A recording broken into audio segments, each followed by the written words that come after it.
So welcome, Mr. Gagnon. This is the Smith Academy Candidate Forum today. So we're happy to have you here.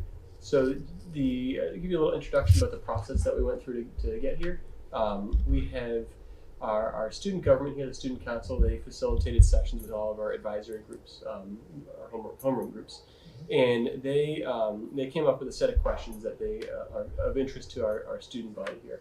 So there were a lot of questions, probably about 100 or so. So the AP Government course distilled those questions down. They put them into categories and came up with about 6 questions that they felt were of interest to the student body here at Smith Academy. Just as a chance to get to know you and the other candidates better, I'd like to ask you. So, sure. Welcome. Thanks for being here. This is a student-run and kind of facilitated event, so I'm going to step off to the side after the introductions. I'll let these three introduce them, and thank you for being here. Thank you. Thank you. Hello, my name is Lucas Punska. I'm a sophomore here at Smith Academy. Hello, my name is Rachel Brogan, and I'm also a sophomore at Smith Academy. Hello, my name is Piper Garrett, and I'm also a sophomore at Smith Academy. So, tell us about yourself. Why do you want to be a select board member, and what ties might you have to public schools and Smith Academy? Well, I'd like to be a selectman because, my dad was one when I was growing up, and it's kind of a strange connection on how it is. When my dad was a selectman, I grew up in Whately. He was part of the committee involved in buying a fire truck, and I went and saw that with him, and realized how much I love fire trucks. And move ahead, I became a professional firefighter in the city of East Hampton, where I just retired after being there for 34 years. And here in Hatfield, I was the ambulance manager for 15 years, and for the 10 years, for a total of 25 years, I was on the department, but 15 of the years I was the manager. And I have some family that have gone here to the school, and although I did not go to this school, I grew up in Whately, and I went to Frontier and went to the Franklin Tech School, which is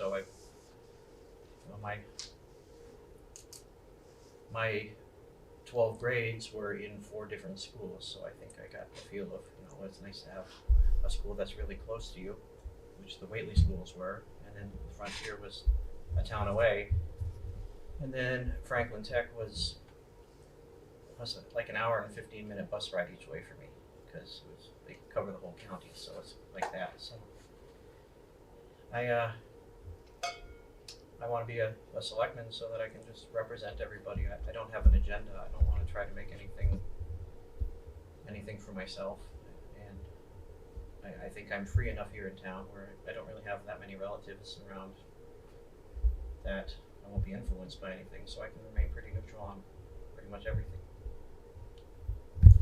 So, how will the youth in Hatfield benefit you from having you as a select member in a way that is not related to the schools?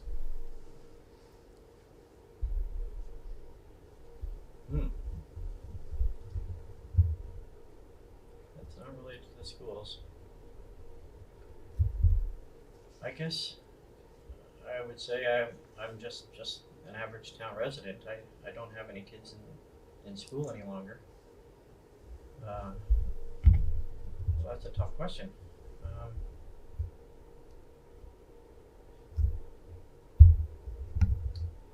I am concerned because of my public safety experience with the safety of the kids. I'm not up on like the education, so it's not. So I guess I could more relate to the safety of the kids and what they're doing outside of school, and how safe they can be outside of here, whether it's lighting or when kids are out, or I love the crosswalks out there. I think I can be an advocate for kids because I've got experience because I was one. that's about it. I'm not really sure. I am a pretty good listener though, so if, you guys are way different than what I was when I was in school.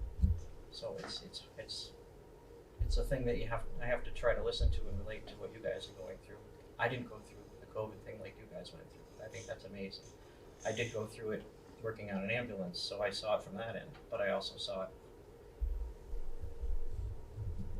it how it was affecting kids everywhere, learning at home and not being socially with your friends and stuff. That must have been horrible for you guys. So I think what I can bring is I can listen to you guys. I don't mind. I don't think because you're not 18 and can't vote that you shouldn't be listened to.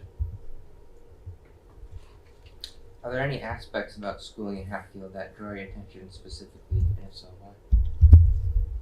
What draws my attention is the discussion that's constantly going on here in town about, of course, the budget. Everybody's worried about that.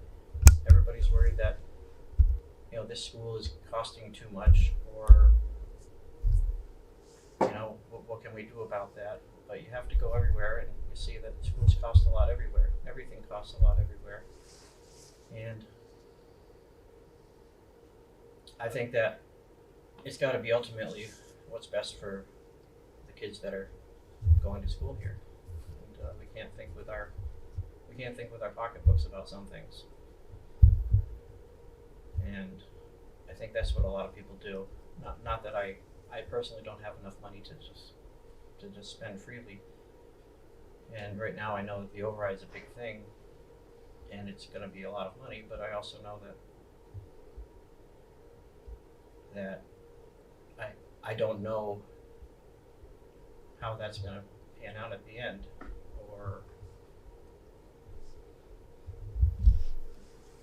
or how that's going to affect here. But whether it passes or not, the school can go forward and stay with their plans. And if it doesn't pass, we still got to make sure that we do what's right for the kids. It's about you guys. It's not about us. You guys are going to take over this world for us. We've kind of already screwed it up, so we got to make it up to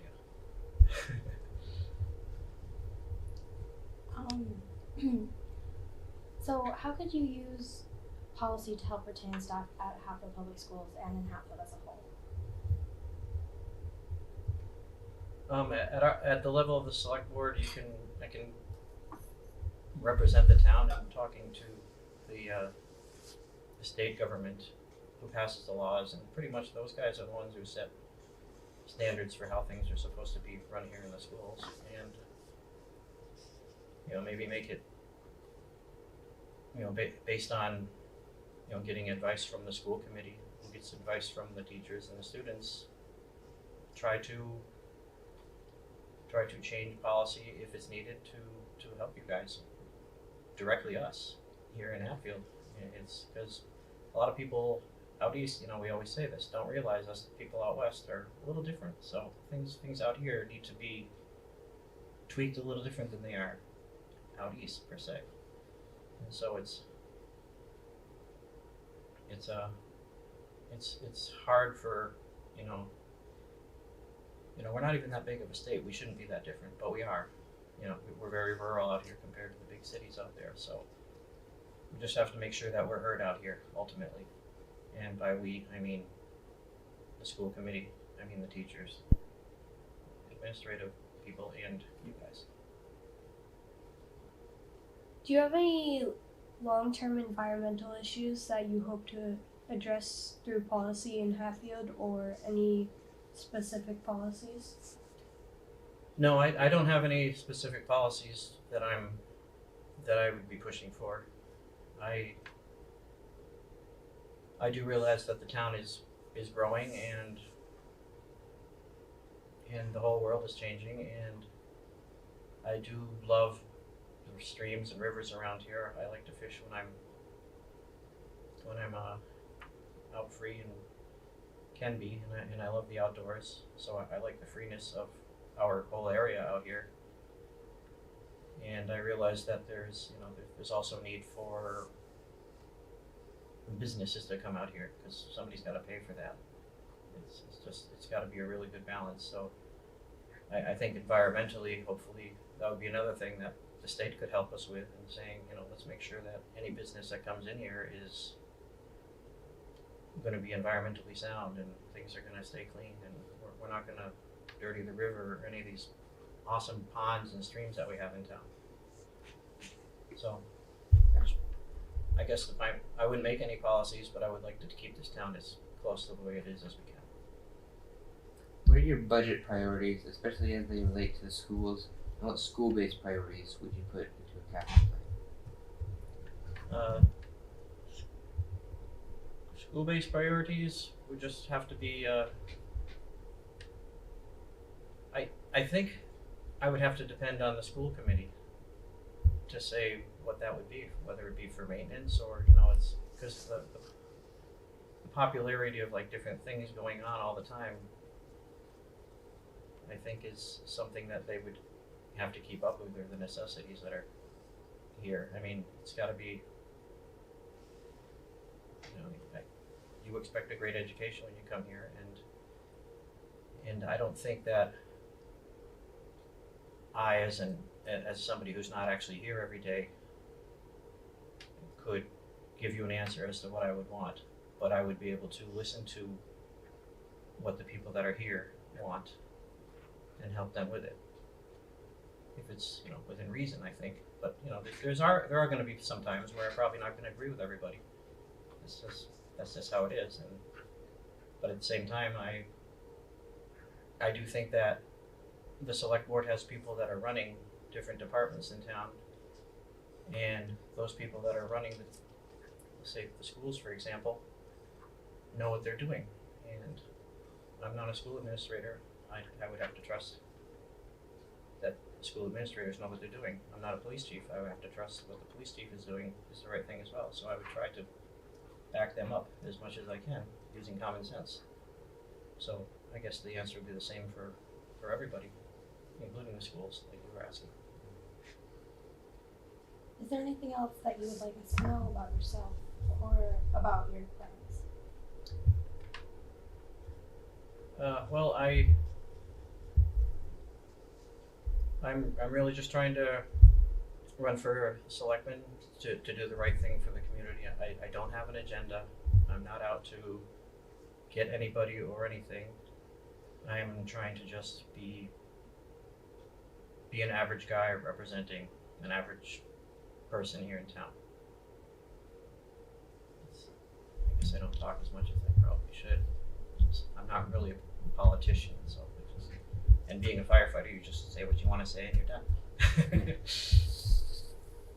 And then, is there anything we can answer that you would like to know about our school systems?